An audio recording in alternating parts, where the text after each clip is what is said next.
बहुत से लिया तिरस्कार, बहुत से लिया तिरस्कार, बहुत से लिया तिरस्कार, बहुत से लिया तिरस्कार।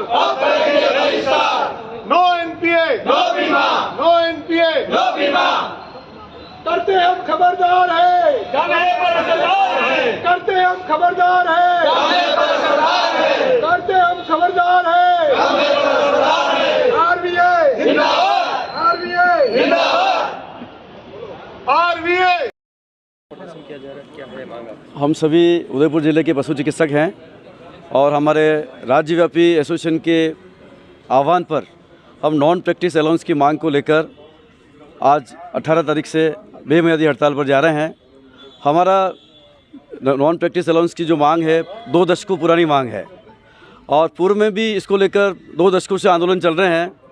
पिछले साल दिसंबर की कड़कड़ाती सर्दी में और जनवरी में 40 दिन तक पशु चिकित्सकों ने आमरण अनशन किया था। इसके कारण हमारे 10 पशु चिकित्सक भाई बीमार हो गए थे और उनको एसएमएस पशु चिकित्सालय एसएमएस जयपुर में भर्ती कराया था। इसके बावजूद 26 जनवरी 2023 को माननीय मंत्री महोदय हमारे सभा स्थल पर पधारे और पधारने के बाद उन्होंने आश्वासन दिया था कि आपकी जो जायज़ मांग है और 17-18 स्टेट में ये पूर्व में नॉन प्रैक्टिस अलाउंस मिल रहा है, आपको भी मिलेगा, लेकिन आज तक वो मांग हमारी पूरी नहीं हुई। इसके बाद 16 जुलाई को हमारा साधारण सभा की बैठक हुई, राज्यव्यापी बैठक थी, उसमें भी माननीय मंत्री महोदय पधारे थे और उन्होंने कहा कि कुछ दिनों में ही आपकी ये मांग पूरी हो जाएगी, किंतु आज रोज़ तक ये मांग पूरी नहीं हुई। इससे पशु चिकित्सक समुदाय में भारी रोष है और अब हम 16 सितंबर को हमने सामूहिक अवकाश लिया था।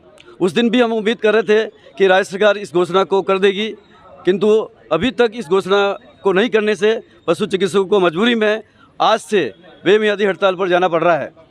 हम नहीं चाह रहे हैं कि पशु को और गौ माताओं को ये तकलीफ़ हो।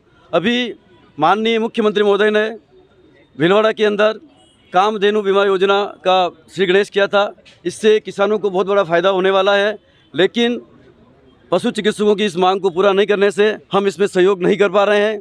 गोपालन में भी हम लोग सहयोग करते हैं, जबकि इसका अलग से एक विभाग बना हुआ है। इसके बावजूद भी पशु चिकित्सकों की सेवाएं ली जा रही है। हम सहर्ष वो सेवाएं दे रहे हैं, लेकिन इतनी हमारी निराशाजनक स्थिति ला दी है राज्य सरकार ने, इसके कारण से हम उसमें भी सहयोग नहीं कर पाएंगे।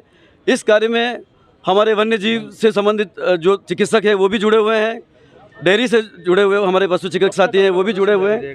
कब तक जारी रहेगा? ये जब तक कि राज्य सरकार हमारी मांग को पूरा नहीं करती है तब तक जारी रखने का निर्णय लिया हमने निर्णय लिया है। राज्यव्यापी आह्वान पर उदयपुर जिले के समस्त पशु चिकित्सक हड़ताल पर हैं और इसके लिए सरकार ने हमें मजबूर किया है। मैं निश्चित रूप से मानता हूं कि पशुपालकों को और जो पशु प्रेमी हैं उनको इससे तकलीफ हो रही है, इलाज की सुविधा नहीं मिल पा रही है, लेकिन इसके लिए सरकार पूरी तरह से जिम्मेदार है। जो एक जायज़ मांग है जिसकी हम बरसों से मांग कर रहे हैं और हमने इस बारे में सरकार को बार बार चेताया, बार बार आंदोलन किए और बार बार आमरण अनशन तक गए, लेकिन सरकार ने हमारी सुनवाई नहीं की। इससे मजबूर होकर हमें एक कदम उठाना पड़ रहा है। इसके लिए सरकार जिम्मेदार है और मैं पशुपालक साथी भी हमारे साथ जुड़े हुए हैं, सारे गौशाला प्रबंधक और जिले के और राजस्थान के समस्त पशुपालक भाई बहन हमारे साथ जुड़े हुए हैं, हमारे आंदोलन में गति से गति दे रहे हैं। और 16 तारीख का जो हमारा 1 दिवसीय हड़ताल थी उसमें भी गौशाला प्रबंधक और पशुपालकों ने सहयोग किया था और आगे भी इस लड़ाई में हमारा साथ देने के लिए हमेशा आने के लिए तत्पर है।